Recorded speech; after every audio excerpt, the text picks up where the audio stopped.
So,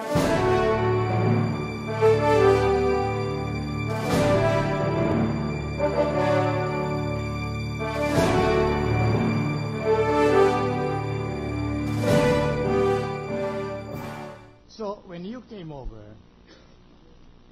you already knew that one of the matters that will be dealt with in your examination will be the issue of whether he had filed his statement of assets and liabilities. I'm referring to Chief Justice Corona.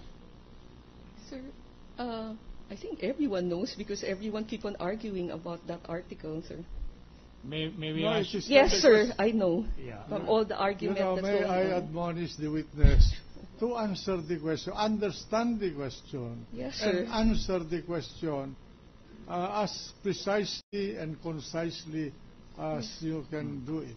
That's why that necessitates a comparative study of Chief Justice Corona's statement of liabilities in relation to other documents in your possession as Commissioner of Internal Revenue. Am I right?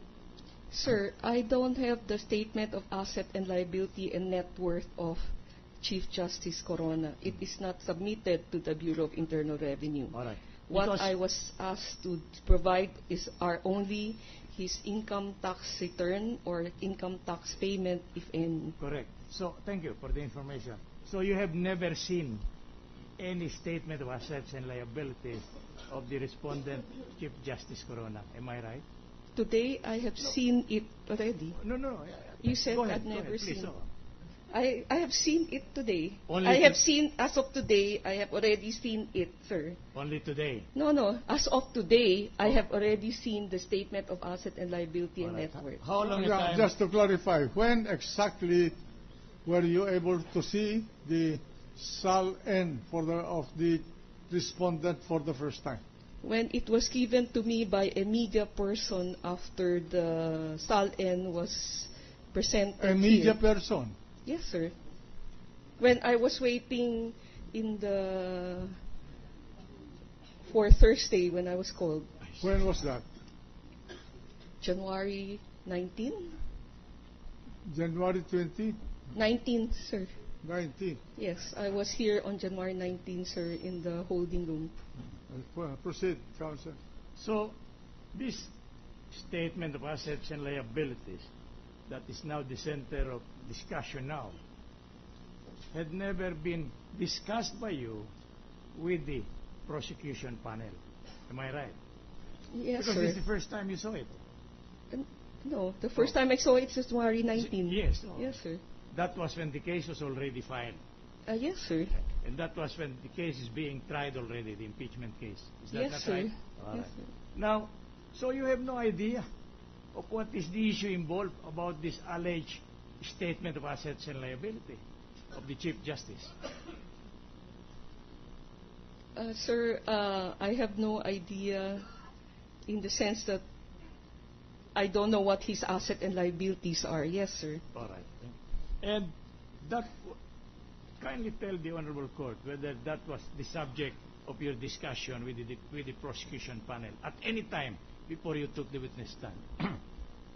No, sir. We did not discuss the SAL-N. We discussed the cars, the income tax return, and the other, like the alpha list. So there was never a query coming from them asking you whether, based on statement of assets and liabilities, together with documents you have examined, there is a discrepancy or there is something not included in there. Am I right? No, yes, sir. They never asked me that question. Now, when you discovered or when you were informed that you will be taking the witness stand, this is the time that you ask permission from the Honorable President of the Republic of the Philippines. Pardon, To- sir? May I... Alam niyo, Commissioner, matanda na rin ako kaya makalimutin ako. Alright. Alright. When you came to know that you will be testifying, alright, that was the time when you asked authority from the President of the Republic of the Philippines to allow you to come over, testify, and bring the documents required in the subpoena. When I got the subpoena, my office got Yes. the subpoena on January 19, I was in Tacloban. 18, I was in Tacloban, and then subpoena said I have to appear here in January 19.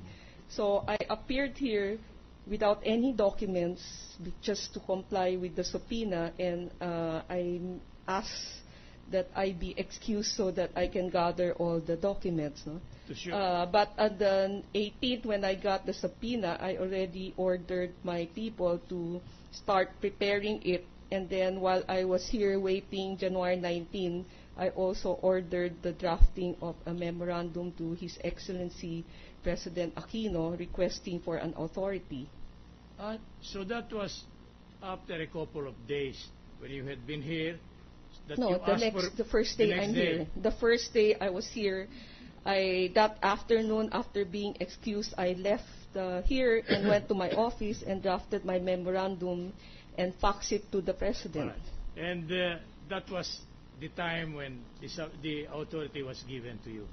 The authority was given to me the very next day, January 20. I noticed that it was not an authority coming personally from the Honorable President of the Republic of the Philippines, but by the Executive Secretary, right? Yes. We object, Your Honor. It says by authority of the President. That was precisely my question. That is by the President himself. Yes. Let the witness answer. It was issued Just a under minute. You signed. are all too jumpy. It was signed by the Executive Secretary under the order of the President. Right. All right. Now, was there any instance after that authority, prior or after that authority was issued, that you have a talk with the Honorable President of the Republic of the Philippines? No, I have no opportunity to talk to him. Oh. So, it is safe to presume that when he knew about this, when the President knew about this, he never talked to you at any time.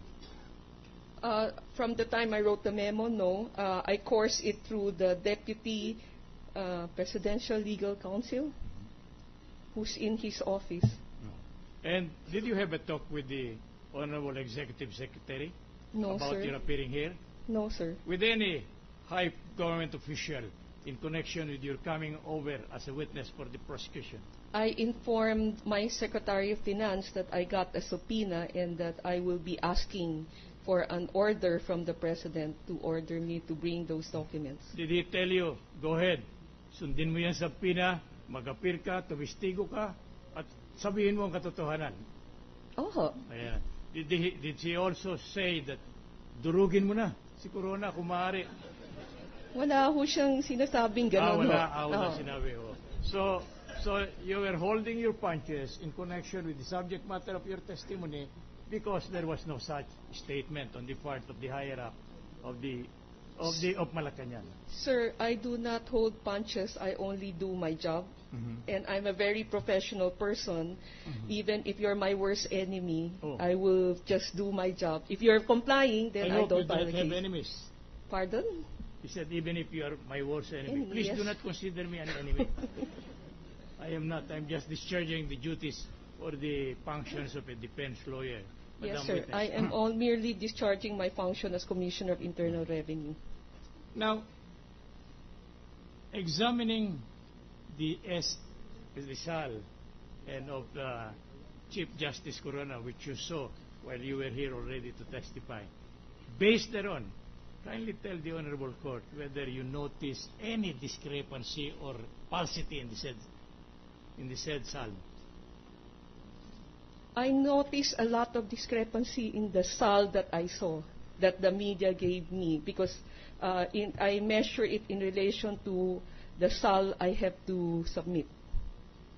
By the way, is your office connected in any manner with the filing of SLN? Only on our own SAL N, and in relation to when we audit and examine government official, we request for statement of asset and liability and network. In other words, it is very clear that insofar as the SAL is concerned of any government official, including the impeached Chief Justice, that is not a function pertaining to your office. Sir, I never said it is my function. I'm not You saying asked that a you question. said. I'm asking you whether whether It is it's not. part of your... It is only a function of my office in relation to when I file or assess tax deficiency or tax evasion cases. All right. I have just one point to clarify. Is this the first time that you ask for authority from the President to release the income tax return of taxpayers?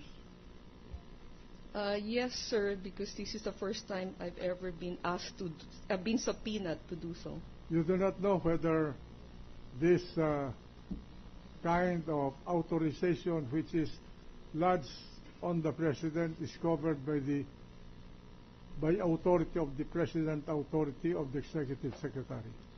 Sir, the BIR has had in the past, on our record, authority granted by the President, signed by the Executive Secretary.